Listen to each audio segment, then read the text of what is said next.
Hello and अस्सलाम वालेकुम। अभी recently university of health sciences UHS का masters of science in nursing का उन लोगों ने एडमिशन ओपन्स किए थे। तो अभी उन्होंने उसका एग्ज़ाम कंडक्ट करवाया है, जो इंटरनल एग्ज़ाम था जिसका क्राइटेरिया था कि आपने बीएसएन किया हो या पोस्ट आरएन किया हो, उसके बाद आप वो टेस्ट के लिए एलिजिबल होते हो। 5000 एप्लीकेशन फ़ीस थी उसकी, वो जो सब फॉर्म सबमिट कराने की। और टेस्ट डिस्कस कर लेते हैं किस तरह का है, क्योंकि जब मैं I was looking for the pass paper कि किस तरह का आएगा। उन्होंने बोला था 30% इंग्लिश होगा, बाकी बेसिक साइंस होगा। अब मुझे आई वाज नॉट श्योर कि उसमें हैट के मतलब एनालिटिकल इंटेलिजेंस के क्वेश्चन आएंगे या नर्सिंग से रिलेटेड आएंगे। तो वो डिस्कस कर लेते हैं कि उस टेस्ट में क्या क्या चीज़ें थी। तो टेस्ट का जो स्टार्ट था वो सारे कंप्यूटर रिलेटेड क्वेश्चंस थे। जैसे आई वुड से कि वो सिंपल थे। जैसे रैम का मतलब क्या है, जिस तरह कुछ लिखा होता है रीड ओनली मेमोरी या रीडेबल मेमोरी या रैंडम एक्सेस मेमोरी, कुछ इस तरह से। तो उसमें सेलेक्ट करना था। ब्रेन ऑफ द कंप्यूटर किसे कहते हैं, उसका सीपीयू आंसर था। फिर कुछ थे कि अगर आपने कट पेस्ट करना है माइक्रोसॉफ्ट में तो आप कौन सी शॉर्टकट कीज़ यूज़ करेंगे, कंट्रोल एक्स कंट्रोल वी, ये इस तरह से आंसर थे। फिर एक था कि आपने विंडो की हेल्प के लिए यूज़ करनी है, तो उसके लिए आप F1 प्रेस करोगे, F2 प्रेस करोगे, 3 या 4 करोगे या 5, कुछ इस तरह से ऑप्शन थे। अब मुझे इसका नहीं याद, आई थिंक सो F1 से शायद हेल्प होता है, मैंने अभी तक चेक नहीं किया। तो ये था। और सिस्टम सॉफ्टवेयर से बारे में थी चीज़ें कि सॉफ्टवेयर क्या होता है, हार्डवेयर क्या होता है। ठीक है, 5-7 ये MCQs थे। उसके बाद इंग्लिश के MCQ स्टार्ट हुए। इंग्लिश के MCQs आई वुडंट से मुश्किल थे। सेंटेंस सब्जेक्ट वर्ब एग्रीमेंट होता है, सेंटेंस कंप्लीशन होते हैं, प्रेपोजिशन थे, सिनोनिम्स थे और एनालॉजीज थी। एनालॉजीज इस तरह से थी कि जैसे कोई क्वेश्चन होता है ना, जो हमें आई थी एग्ज़ाम में कि ड्रग और फार्मेसी, ये दो वर्ड में जो रिलेशन है वो फाइंड करें। तो डिफरेंट थे, डॉक्टर और ड्रग, और फिर और बहुत सारे ऑप्शन थे। उसका ऑप्शन था ब्रेड और बेकरी, कि अगर ड्रग मिलती है फार्मेसी से तो ब्रेड मिलती है बेकरी से। ठीक है, तो इस तरह के एनालॉजी के तो क्वेश्चन थे। कुछ स्नैरियो वाइज से पूरे स्टेटमेंट दिए हुए थे और उसने बोला था कि टेल दी अंडरलाइन वर्ड, लेकिन उन्होंने कुछ अंडरलाइन नहीं किया था। तो वो बड़ा डिस्टर्बिंग सा था कि अगर इतना सीरियस एग्जाम है तो दे शुड टेक टाइम और उसको अंडरलाइन भी करते। 3-4 MCQs इस तरह थे, वहाँ पे बच्चियाँ काफ़ी शोर कर रही थी, लेकिन अब पेपर सेटर ने नहीं रखा तो कुछ कर नहीं सकते थे। तो हमने अपनी मर्ज़ी से फिर जो समझ आई उस हिसाब से टिक किया। लेकिन वर्ड्स मुश्किल नहीं था। आई वुड से कि इंग्लिश और कंप्यूटर का पोर्शन कंपैरेटिवली बहुत ईजी था। सही है। उसके बाद जो 30 से ऑनवर्ड स्टार्ट हुआ नर्सिंग का पोर्शन। नर्सिंग का पोर्शन आई वुड से कि उन्होंने पूरा कवर किया तकरीबन, मेजरली, और कम्प्लेक्सिटी लेवल भी अच्छा था। Like it was not too easy, it was like a considerable complex exam, I would say. अच्छा, उसमें anatomy, physiology, teaching learning, nursing theories, fundamentals of nursing, majorly research, community health nursing, सारा कुछ तकरीबन cover किया हुआ था। So it was a good test. मेरे ख्याल से जिसने बनाया उसने काफ़ी चीज़ें उसमें कवर की थी। बारी बारी हम डिस्कस कर लेते हैं एनाटमी में कौन से क्वेश्चन थे और बाकी सब में कौन से थे। एनाटमी में जो क्वेश्चन थे उसमें क्वेश्चन आ रहा था कि किडनी था, उसका कॉर्टेक्स है वो जब मेड्यूला तक एक्सटेंड करता है तो दो मेड्यूलास के दरमियान जो जगह होती है उसका क्या नेम था। ये क्वेश्चन पूछा था। लीवर के लॉब्स बताए हुए थे कि लॉब्स के दरमियान जो चीज़ इन्हें सेपरेट कर रही है उसका कौन सा लिगामेंट का क्या नेम है। इसी तरह ब्रेन में था, लिगामेंट्स के नेम पूछे हुए थे। ब्रेन में उसके नेम पूछे हुए थे पार्ट्स के, कि अगर ओसिटोपराइटल कौन सा है और ये वाला कौन सा है। और फार्माकोलॉजी में पूछा हुआ था कि अगर कैल्शियम अब्जॉर्ब कैल्सिफिकेशन हो रही है पेशेंट को, वो कैल्शियम बहुत ज़्यादा अब्जॉर्ब कर रहा है, तो कौन सा एक नर्स को पता है कि कौन सा जो फिजिशियन है कौन सा अभी डायरेटिक्स प्रिस्क्राइब करेगा। थायजाइड था, हाइड्रोक्लोरोथायजाइड था, स्पाइनोलेक्टोन था। यानी कुछ पोटाशियम स्पेयरिंग होता है, कुछ पोटाशियम वेस्टिंग होते हैं, तो कैल्शियम कौन वेस्ट कर पाएगा। तो ये बेसिकली वो पूछना चाह रहे थे। और फार्मा में उन लोगों ने पूछा हुआ था लोरेज़ेपैम है, डॉक्टर्स बाकी नहीं दे रहे क्योंकि उससे CNS डिप्रेशन हो जाती है, रिस्पिरेटरी डिप्रेशन हो जाती है, लेकिन लोरेज़ेपैम दिया है एक पेशेंट को। क्यों दिया है, क्यों? उसके ऑप्शन थे कि क्या वो लंग से एक्सक्रीट हो रहा है, वो लिवर में मेटाबलाइज नहीं हो रहा, उसके ये वाला साइड इफेक्ट नहीं है। तो बेसिकली उसका वो फ़ायदा पूछा हुआ था उन लोगों ने। उसके बाद अच्छा, इसमें ना MCQs है, जिस तरह एक चीज़ सिंपल भी पूछ सकते थे कि बर्न में किस तरह का ब्लिस्टर बनता है, लेकिन वो सिनेरियो बना के उन्होंने क्वेश्चन पूछा हुआ था कि एक लड़की है, वो इस तरह उसके ऊपर बर्न हो गया तो अब उसका ब्लिस्टर बन गया, उस वो ब्लिस्टर सीरियस ब्लिस्टर है या इन्फ्लेमेटरी ब्लिस्टर है, वो कौन सा ब्लिस्टर है, इस तरह करके पूछा हुआ था MCQs। और एक एमसीक्यूज था कि एक पेशेंट एक ओल्डर एडल्ट है, वो अपनी बालकनी पे बैठा है, चाय पी रहा है, ही एक्सपायर मतलब उसने एक्सपिरेशन की है, तो एक्सपिरेशन किस चीज़ की वजह से हुई है। मतलब वो they could have asked simply कि एक्सपिरेशन किस वजह से हुई है, कि स्टेनोक्लीडोमास्टॉइड मसल रिलैक्स हुआ है या डायफ्राम रिलैक्स हुआ है या चेस्ट वॉल एक्सपैंड हुई है। एक्सपिरेशन का वो वजह पूछ रहे थे जो कि था डायफ्राम रिलैक्स होता है, तो वो बेसिकली उन्होंने सिनेरियो बना के पूछा था। लाइक सारी बात पढ़ो, एंड पे जो कुछ पूछना चाह रहे थे छोटा सा बस वो क्लिक करना था। और फिर एक पूछा होता है, एक पेशेंट है, उसको फेशियल पैल्सी है, उसका फेशियल ड्रूपिंग है, अब नर्स ने टेम्परेचर लेने जाना, वाइटल्स करने, अब वो कौन सी जगह से नहीं लेगी टेम्परेचर, कॉशियस होगी, ओरली, रेक्टली, एक्सिलरी और इस तरह के, और टेम्पोरली, तो उसमें से एक सिलेक्ट करना था। और अल्जाइमर, फंडामेंटल्स ऑफ नर्सिंग से था कि अल्जाइमर का पेशेंट है, अब नर्स उसे अटेंड कर रही है, तो वो क्या चीज़ करेगी। अब ऑप्शंस में था कि वो अपने फेशियल एक्सप्रेशन ऐसे फ्लैट रखेगी, या वो एक जेंटल टच रखेगी वाइल उसको असिस्ट करेगी डेली एक्टिविटीज़ में, या वो ऊंची ऊंची लाउड आवाज़ से बोलेगी। तो मेरे ख्याल से इसका वही था कि असिस्ट करेगी डेली एक्टिविटीज़ में और एक थेरेप्यूटिक टच होगा।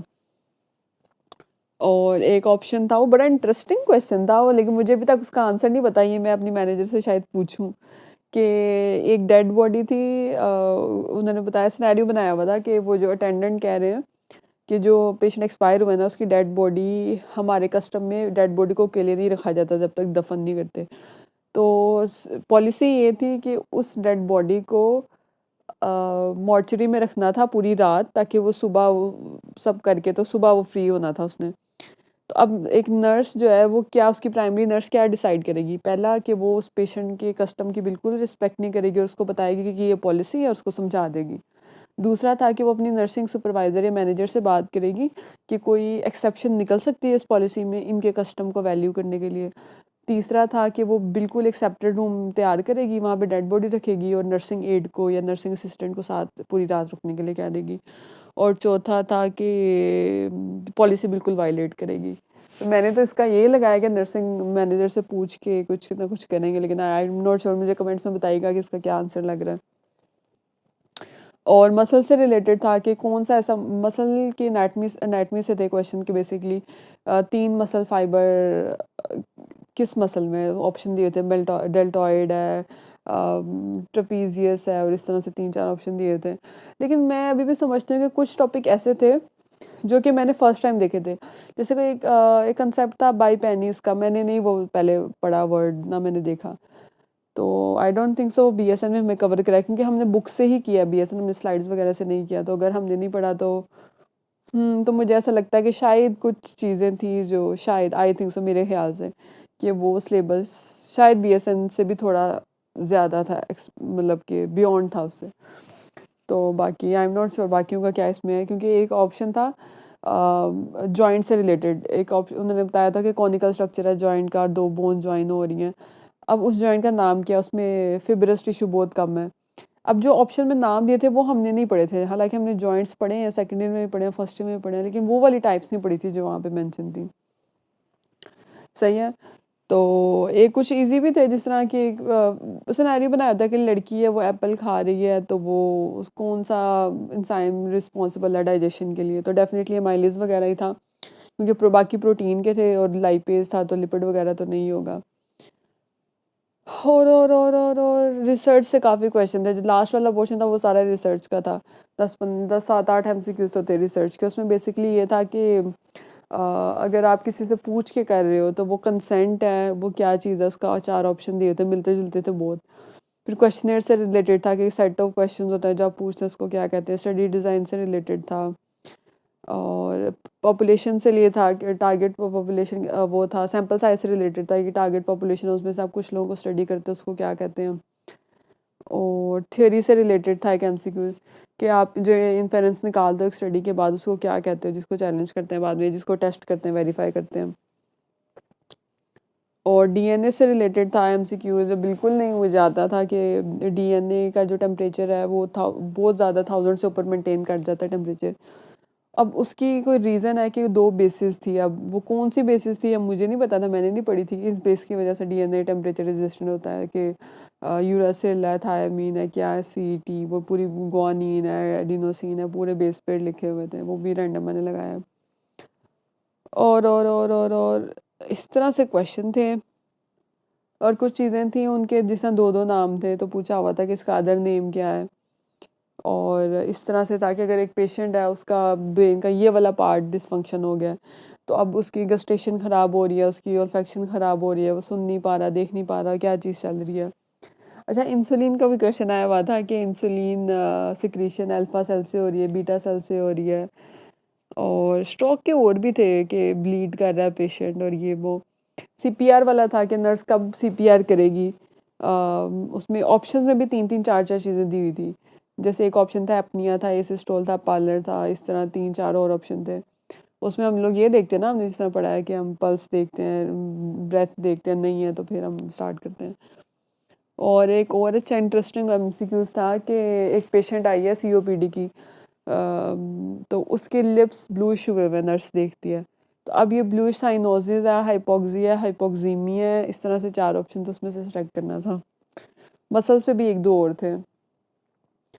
तो ओवरऑल आई वुड से इंग्लिश का पोर्शन इजी था, कंप्यूटर का पोर्शन इजी था, नर्सिंग में रिसर्च का पोर्शन ठीक था, एनाटमी का चूंकि भूली हुई थी और फ्रेश नहीं थी, शायद इस वजह से मुश्किल लग रहा था, और कुछ चीज़ें नहीं भी पढ़ी थी। नर्सिंग वाला पोर्शन इजी था, और फार्माकोलॉजी वाला भी बस ठीक ही था। सो या ये टेस्ट था हमारा एमएसएन का, यूनिवर्सिटी ऑफ हेल्थ साइंसेज से रिलेटेड। तो मैं देख के आई थी, चूँकि मैंने अप्लाई किया था, तो मैंने कहा मैं आप लोगों के साथ भी शेयर करती हूँ। Do let me know if you have any question और query regarding this, and do let me know अगर आप लोगों ने अपीयर हुए एग्ज़ाम में तो आपका कैसे का एक्सपीरियंस रहा। अच्छा हाँ, सच मैथ के भी क्वेश्चन थे, मैं भूल गई। मैथ में बहुत सारे क्वेश्चन थे, जो स्टार्टिंग 30 था ना उसमें थे, कि मिसाल के तौर पर कि 2 नंबर्स हैं, उनके डिजिट्स को अगर ऐड करो और उसमें 27 ऐड करो, तो जो आंसर आता है वो फर्स्ट 2 डिजिट्स का ऑपोजिट होता है। एक ये क्वेश्चन था। और क्वेश्चन था कि अगर कुछ कुछ सवाल सही भी नहीं थे, यानी ये क्वेश्चन ये था कि क्लास में लड़कों की तादाद एमफिल की क्लास में 3 गुना लड़कियों की तादाद से, और लड़कियों, और अब क्लास में कितने लोग नहीं होंगे, 30 नहीं होंगे, 40 नहीं होंगे, 38 नहीं होंगे, 32 नहीं होंगे। तो अब हम किस तरह बता सकते हैं, अगर 3x लड़के हैं और x लड़की हैं, तब हमें क्या पता कि 30-40, उन्होंने कोई नंबर नहीं दिया था। तो मेरे ख्याल से ये स्टेटमेंट गलती है, मिसिंग था कुछ इसमें से, टाइपिंग में शायद कोई एरर हुआ। एक और क्वेश्चन में मुझे एरर लग रहा था, उसमें था कि अगर एक गार्डन है, उसमें 1 फ्लावर एक डे में होता है, और नेक्स्ट डे में 2 फ्लावर हो जाते हैं, और थर्ड डे पे 4 फ्लावर हो जाते हैं, और 29 डेज में वो फ्लावर्स फुल हो जाता है गार्डन। अब उन्होंने पूछा था कितने दिनों में गार्डन फुल हो जाएगा। सेम लाइन आगे था, आपको रिपीट की, और ऑप्शन में 29 भी नहीं था। तो वो भी मेरे ख्याल से वो एक सेकंड सिनेरियो ऐड होना था, जो कि मिसिंग था। और इसके अलावा एजेस का था कि एक बेटी है, उसकी एज, एक बाप है, उसकी एज 3 टाइम्स अपनी बेटी से। अब कितने साल बाद ऐसा होगा कि जो बाप की एज है वो 2 टाइम्स हो जाएगी। तो वो ये था कि फिर हस्बैंड वाइफ की एज का था कि हस्बैंड और वाइफ की एज में 10 साल से कम का फ़र्क है। और ऑप्शन वाले इस तरह के मैथ के थे, एनालिटिकल थे, तो वो इंटरेस्टिंग थे। वो चूंकि मेरी थोड़ी प्रैक्टिस थी, तो मैथ का पोर्शन भी अच्छा हो गया था। तो या ये एग्ज़ाम था हमारा एमएसएन का, नर्सिंग से रिलेटेड। मेरे ख्याल से हमें फ्री बैठे होते हैं जब हम लोग, तो एमसीक्यूज़ की प्रैक्टिस करते रहना चाहिए। मुझे बड़ा अच्छा लगता है, हमारे एक सीनियर है इधर हमारे सेटअप में, तो वो बड़ा अच्छा है कि एमसीक्यूज़ शेयर करते होते हैं, तो वो मुझे अच्छा लगता है कि हमारा कुछ ना कुछ फ्रेश होता रहता है नॉलेज। सो या this is it for now. अभी आई डोंट थिंक सो, अगर मुझे फिर कोई एमसीक्यूज़ याद आए तो मैं कोशिश करूँगी नीचे कमेंट सेक्शन में पिन कर दूँ, कि अगर कोई फ्यूचर में तैयारी कर रहा है तो उसको ईजी हो जाएगा। टिल दैट, अल्लाह हाफिज़ एंड टेक केयर।